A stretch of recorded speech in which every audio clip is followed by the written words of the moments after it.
அகிலமெங்கும் உள்ள தமிழ் நேயர்கள் அனைவருக்கும் பரம்பரை ஜோதிடர் உங்கள் மனோ பாலாஜியின் அன்பான வணக்கம். துலாம் ராசியில் பிறந்த அன்பர்களுக்கு குரு பகவான் அதிசார பயிற்சி. இந்த பெயர்ச்சினால் உங்களுடைய ராசிக்கு இந்த குரு பகவானுடைய அருள் எந்த மாதிரி ஒரு பலன்களை உங்களுக்கு ஏற்படுத்த போகுது அப்படிங்கிறது பற்றி தாங்க இந்த பதிவில் இப்போ நம்ம பார்க்க போகிறோம்ங்க. ஃபஸ்ட் டைம் பார்க்குறவங்களா இருந்தீங்கன்னா சப்ஸ்கிரைப் பண்ணி பெல் பட்டன் அழுத்தி ஆல் ஆப்ஷன் கொடுத்துங்க. இப்போது துலாம் ராசி அன்பர்கள் அப்படின்னா சுக்கிரன் பகவானுடைய ஆதிக்கத்தில் பிறந்த 7ஆம் ஸ்தானம் காலபுருஷ தத்துவத்தில் 7ஆவது வரக்கூடிய ராசி அதாவது துலா ராசி. இந்த துலாம் ராசியில் தான் சனி பகவான் உச்சமடைவார்.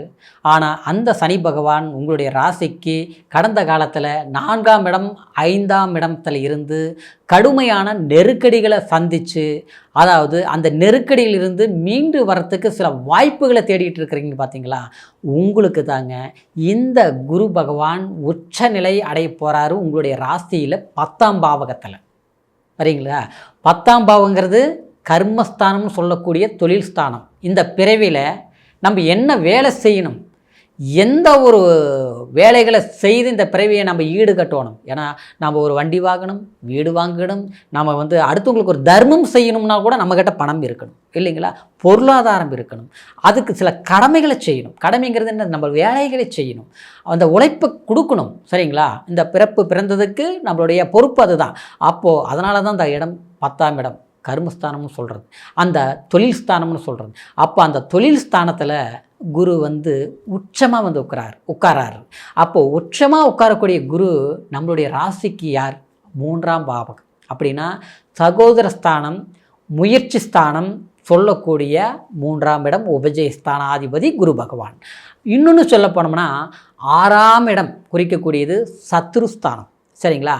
அது மட்டும் இல்லை, அதாவது நோய் நொடி அது சார்ந்தது, கடன் பிரச்சனைகள் கூட அந்த 6ஆம் இடத்தை தான் குறிக்குங்க. அப்போ இந்த 2 பாவகத்துக்கும் அதிபதி குரு பகவான் 10ஆம் இடத்துல உச்சமடைகிறார். அப்போ இதுலேருந்து எங்கள் லாபமா கஷ்டமா இல்லை, இதில் ஒரு சூட்சுமம் என்னென்னா, உங்களுக்கு 10ஆம் பாவகம் அதாவது தொழில் ஸ்தானத்தில் போய் அந்த குரு உட்கார்ந்து ஆட்சி பலத்தோடு உட்கார்ந்து, குரு பொறுத்த வரைக்கும் முழு சுபகிரகம் இல்லையா, அதனால் எந்த சூழ்நிலையிலையும் குரு யாரையும் கெடுக்க மாட்டார், கஷ்டத்தை கொடுக்க மாட்டார், நன்மையைத்தான் செய்வார். அதனால தான் முழு சுபகிரகம். அப்பேற்பட்ட குரு உச்சம் பெறும்போது உங்கள் 6ஆம் இடம் உழைப்பை குறிக்கக்கூடிய இடம், அப்போது அந்த ஊதியத்தை குறிக்கக்கூடிய இடம், அதே நேரத்தில் தன் திறமைகளை வெளிப்படுத்தக்கூடிய இடம். அப்படிங்கிறதுனால அந்த பாவகாதிபதி 10ஆம் இடத்துல உங்களுக்கு வேலையினால் யோகத்தை கண்டிப்பாக உற்சாகத்தை கொடுக்கும்.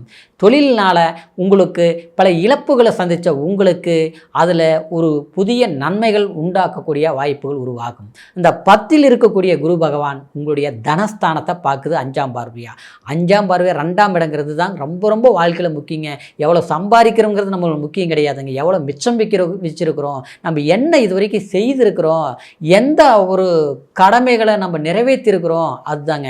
இன்றைக்கி ஒரு பையனாக இருந்தோம்னு வச்சிங்களேன், ஒரு பெண்ணாக இருந்தாலும் அவ்வளோதான், நம்ம பெற்றவங்களுக்கு நல்ல பேர் வாங்கி கொடுக்கணும். சரிங்களா?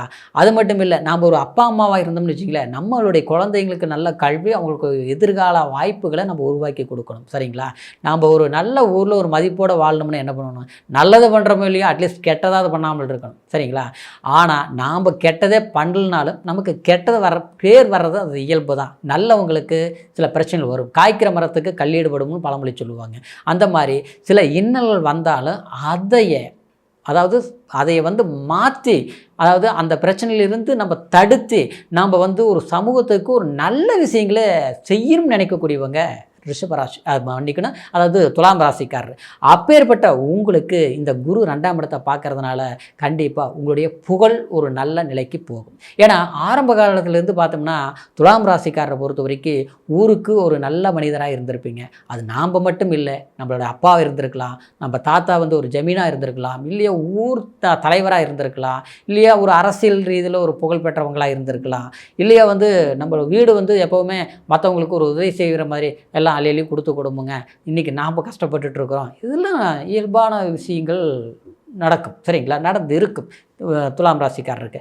அப்போது இந்த மாதிரி ஒரு சூழ்நிலையில் இருந்தவங்க கெட்டவன் கெட்டிடும் ராஜயோகம் சொல்லுவாங்க. அது எதுக்காகனா, நம்ம எவ்வளோ ஒரு புண்ணியங்கள் செய்தோமோ, சில காலகட்டத்தில் கஷ்டங்கள் நம்ம வந்தாலும், அது இருந்து மீண்டு வரத்துக்கு சில வாய்ப்புகள் வரும். சரிங்களா? இப்போ நீங்கள் கஷ்டப்பட்டுட்டு இருக்கக்கூடிய நான் முதல்ல சொன்ன மாரி ஒரு 5 வருஷ காலமாகவே அவ்வளோ இம்ப்ரூவ்மெண்ட் தெரியலைங்க.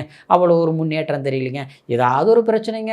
ஒண்ணு பார்த்தா குடும்பத்தில பிரச்சனை, இல்லைன்னா பண பிரச்சனை, இல்லையா பார்த்தா அடுத்தவங்கனால எனக்கு வேலையிலேயே சிக்கல் வந்துருச்சு. இப்படியெல்லாம் சித்திரவதைப்பட்டுட்டு இருப்பீங்க.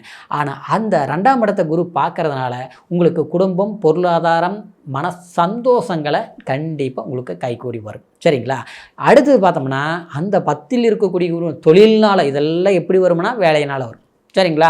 நம்ம கர்ம பலன் நம்ம ஏற்கனவே செய்த ஒரு நல்ல விஷயங்கள்னால இந்த பலன்கள் வரும். இப்படியும் எடுத்துக்கலாம். சரிங்களா?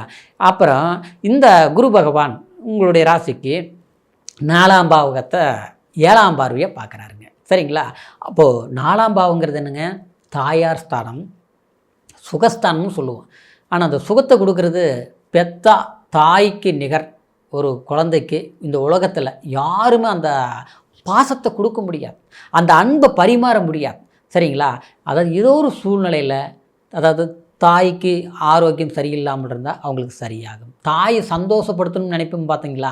அப்பேற்பட்டவங்க தாய்க்கு சில கடமைகளை நம்ம செய்து கொடுக்கக்கூடிய அளவுக்கு, இல்லையா அவங்களுடைய ஆசைகளை நாம் நிறைவேற்றி அமைச்சு கொடுக்கக்கூடிய சந்தர்ப்பங்கள் உருவாக்கும்.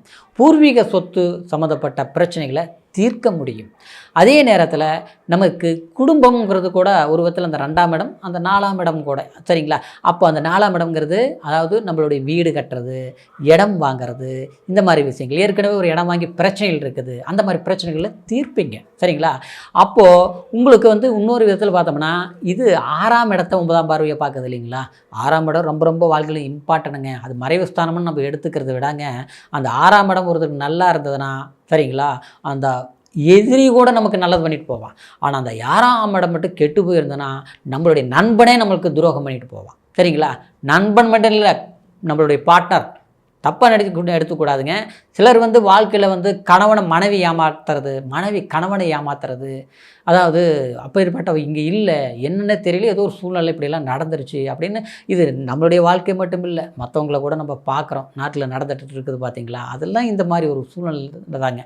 அப்போது அந்த இடத்த, அந்த 6ஆம் இடத்த சனி போய் உட்கார்ந்துருக்கிறதுனால தேவையில்லாமல் சில பழி சொல்லு, செய்யாத தப்பை செய்கிறது, செஞ்சுன்னு வர்றது. சரிங்களா? நம்மளுடைய உழைப்புக்கு கொடுக்கக்கூடிய இடத்துல நமக்கு அங்கே அவமானத்தை கொடுத்து, அசிங்கத்தை கொடுத்து, கெட்ட பேர் உருவாக்குறது. கீழே வேலை செஞ்சுட்ருப்பாங்க, நம்மளோட கீழ் பொசிஷனில் இருப்பாங்க. நம்ம மேனேஜர்கிட்டையோ முதலாளிகிட்டையோ நல்ல பேர் இருக்கும், ஆனால் அவங்க நம்மளை அது வெறுப்பாங்க. அது காரணம் கீழே இருக்கிறவங்களா இருப்பாங்க. சரிங்களா? நாம் உருவாக்கினவங்க நம்ம பர்ஃபெக்டாக இருக்கிறது இவங்களுக்கு பிடிக்கல, அதனால் நமக்கு ஒரு கெட்ட பேர், நாம் அதை விட்டு கம்பெனி விட்டு வெளியே வர்றது. இந்த மாதிரி. அப்புறம் பார்த்தோன்னா அரசாங்க வேலையில் எல்லாம் இன்ட்ரிவியூ எழுதணும், ஒரே மார்க்கில் போயிடுச்சு, 2 மார்க்கில் போயிடுச்சு, இப்படிலாம் போயிட்டுருக்கோம். அதெல்லாம் மாறி ஒரு புதிய யோகத்தையும் உற்சாகத்தையும் கொடுக்கக்கூடிய பயிற்சி தான் குரு பகவானின் அதிசார பயிற்சி. இது டிசம்பர் மாதம் 5ஆம் தேதி வரைக்கும் இந்த அற்புதமான காலகட்டமாக இருக்கிறதுனால சரியாக பயன்படுத்துங்க. சரிங்களா? கடந்த காலம் முடிஞ்சு போச்சு, இனி வரக்கூடிய காலம் நமக்கு சாதகமாக இருக்கும் அப்படின்னு நம்பிக்கை வச்சு கண்டிப்பாக அடுத்த ஸ்டெப் எடுத்து வைங்க, அது சக்ஸஸாக இருக்கும். சரிங்களா? இப்போ சொன்னது கோச்சார பலன்கிறதுனால பிறப்பு ஜனன ஜாதகத்தை நீங்கள் ஒரு முறை பார்த்துக்குங்க. உங்களுடைய ஜாதகத்தில் தான் முழு டீட்டெயில் நம்ம தெரிஞ்சுக்க முடியும். சரிங்களா? என்ன கர்மா இருக்குது, என்ன பலன் இருக்குது, எதிர்காலம் எப்படி நம்ம நிர்ணயிக்கணும், நம்ம எந்த மாதிரி ஒரு பொசிஷனில் உட்காருவோங்கிறதெல்லாம் உங்களுடைய இயல்பான பிறப்பு ஜனன ஜாதகத்தை தான் தெரிஞ்சுக்க முடியுங்கிறதுனால, உங்களுடைய ஜாதகம் நம்மக்கிட்ட பார்க்கணும்னா உங்கள் date of birth, time, place மூணையும் வாட்ஸ்அப்பில் நீங்கள் அனுப்பிவிடுங்க. எந்த தேசத்தில் இருந்தாலும் அற்புதமாக ஃபோன் கால் மூலியமாகவே நீங்கள் தெரிஞ்சுக்கலாம், ஆன்லைன் மூலியமாக. சரிங்களா? அதனால் மீண்டும் அடுத்த முறை சந்திக்கும் வரைக்கும் நன்றி, வணக்கம்.